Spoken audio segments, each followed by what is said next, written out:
how to insert a SIM card on the Samsung Galaxy S26 or the S26 Ultra.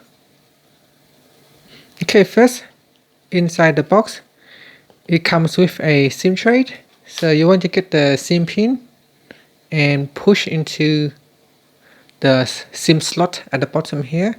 There is a small hole right here, as you can see. So you want to push it into the hole right there and push all the way in. You can see the SIM tray will eject out of the slot. Then we'll pull out the SIM tray.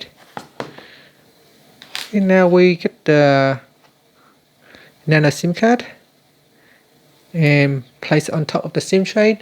Make sure the gold metal contact is facing upward, and then we push it into the slot, and that's it. Now power off the phone and you can set up your device. That's it. Thank you for watching this video. If you find it helpful, please like and subscribe to my channel for more videos.